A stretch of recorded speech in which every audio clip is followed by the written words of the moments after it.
Ladies and gentlemen, we have some breaking news here. The new PlayStation CEO has been announced. Not just one of them, but two. We did see Jim Ryan leave the company on April 1st of this year, so that was very recent.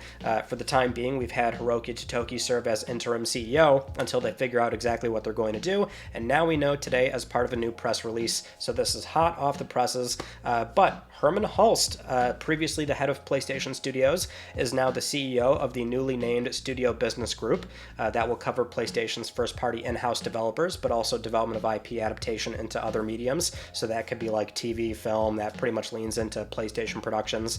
And then Hideaki Nishino, previously the SVP of Platform Experiences, is now also the CEO of the Platform Business Group. That's going to include console hardware, technology, accessories, PSN, and also third-party relations as well. So that is going to include the relations with not only your big AAA publishers, but also independents as well.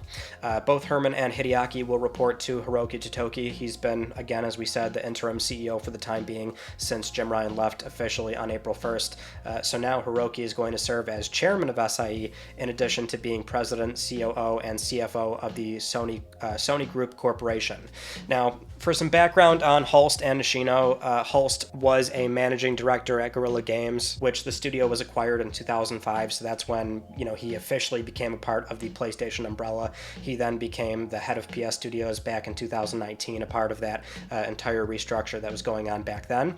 Nishino has been with Sony since 2000, but he joined Sony Computer Entertainment in 2006 as a manager, and since then he's been a director for Sony Network Entertainment, then deputy GM for Sony Corp. Then he went back to Sony Computer Entertainment as vice president, etc., etc. He's head of various managing roles across Sony Computer Entertainment, up until being the SVP of, again, Platform Experiences. That's sort of a broad term covering various things like accessories and hardware, which we've seen his byline on various PS blog posts announcing accessories or certain things within the PlayStation hardware business. Now, we do have some quotes here from the press release, so this is coming from Hiroki Totoki, where he says, and I quote here, "Sony Interactive Entertainment is a dynamic and growing business that delivers incredible entertainment experiences through the connection of content and technology. These two leaders will have clear responsibilities and will manage strategic direction to ensure the focus remains on deepening engagement with existing PlayStation users and expanding experiences to new audiences." Hideaki Nishino says, and I quote here, "We will continue to connect players and creators through world-class products, services, and technology. We always strive to grow our community even bigger with innovation in every area at Sony Interactive Entertainment. I am honored to be appointed such an important role alongside Hermen.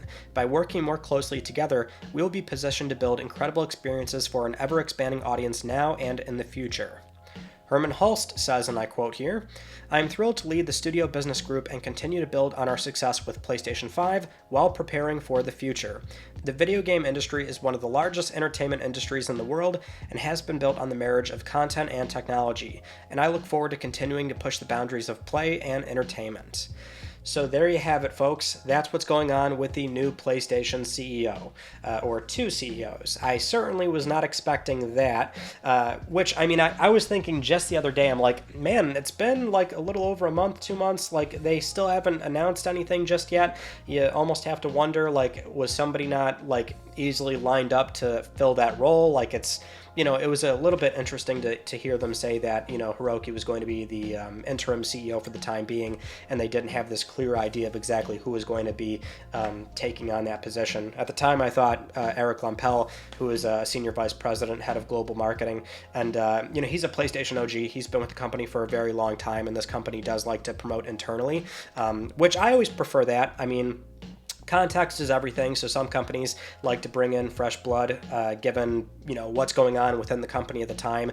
Is there some sort of, turbulence going on with the business? Do they need some fresh blood to come in and really kind of take the company in a direction that everybody internally maybe would not think to do?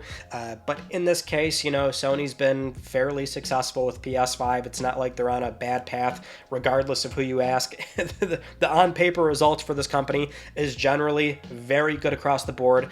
That's why I often like to say with Jim Ryan, you don't have to like the guy, but he did a very good job with what his role primarily has been with that company for as long as he was with the company.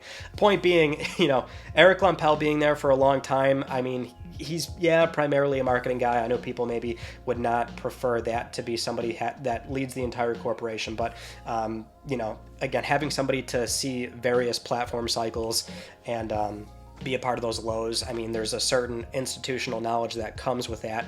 So generally, that's what I would have preferred going into a pretty big leadership role, like overseeing the entire organization. But either way, I mean, these two names are the same thing, which is basically Hermen Hulst, Hideaki Nishino. They've been with the company for a while as well. I will say this is the first time where we've actually got, well, not only one, but two people that were not a part of the PlayStation 1 and most of the PlayStation 2 cycle. Not a problem, because again, they've overseen PS3, 4 up to right now, and this is going to be a very smooth transition. I mean, these two roles, CEO roles now, but the sort of new naming convention they've given these roles, right, with Hermen being the CEO of the Studio Business Group, and then Hideaki Nishino being the CEO of the Platform Business Group.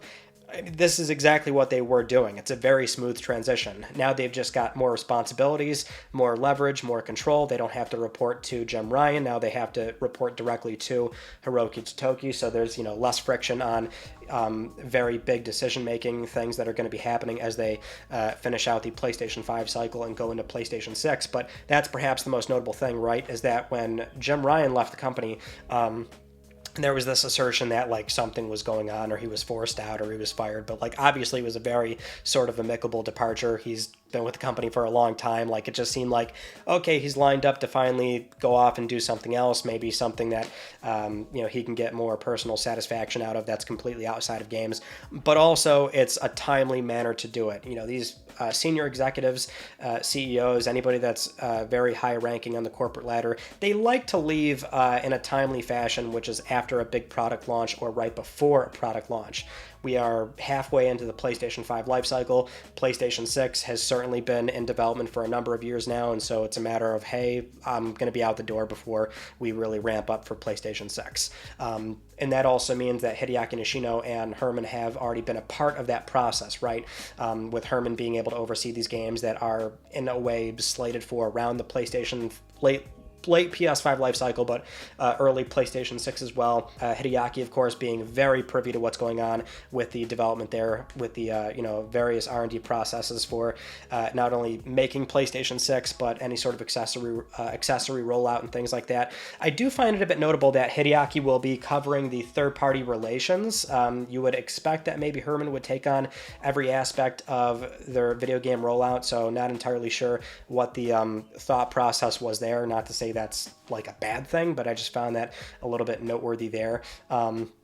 As far as the sort of this divide and conquer two CEO setup goes, I'm not opposed to it. Seems like it's maybe just a way for the company to be a little bit more lean and be a bit more fast-paced with that decision-making, and really lean into this idea of specialty. That's what these two are already doing, is platform experiences, leading first-party teams. So give them more autonomy, more control, more leverage. Again, they don't have to directly report to Jim Ryan. Now it's directly to Hiroki Totoki, which that is also one aspect to keep in mind. Hiroki Totoki still has that final say on, let's say, very big decisions, that be it merger or any sort of large company spend.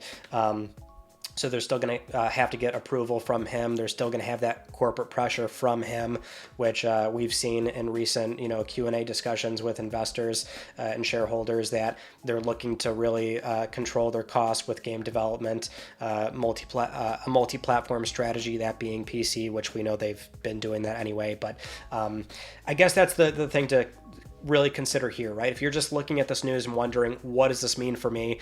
I don't think a whole lot is really going to change outside of the company just being able to be a bit more direct with these decisions and maybe taking down some barriers with getting certain things approved. I actually find it's encouraging news to have somebody that was a managing director, on the ground at a game studio, working on various titles and really, having that overseeing knowledge and work ethic at a game studio directly before moving into more of the corporate side, overseeing various studios. That's something where, at the time when he took on that role in 2019, I thought that was actually a great pick. So that was not at all bad, right? I mean, historically, PlayStation has had a lot of people that were just always managing SIE, or at the time, Sony Computer Entertainment, in a more broad sense, and you didn't have somebody directly at game studios then going on to the corporate side. So, I mean, I always felt that Hermen Hulst was a good pick, and same with Nishino for Platform Experiences. He's obviously been a large part of this already, so he's going to be able to really just double down and worry about that stuff. So the company leaning into their specialty, I think, is not at all a bad approach. So with that in mind, that's sort of my immediate, hot off the presses gut take. I'll let the news simmer for a bit. If anything new or something different comes up, or if there's other things I wanted to mention, then we'll of course talk about this on Let's Talk PlayStation this coming Friday. But we do have some Sony financials coming up as well, so it's going to be a very busy week, and we'll talk about that stuff when the time comes. But thank you so much for watching. I'll see you all in my next video. You take it easy.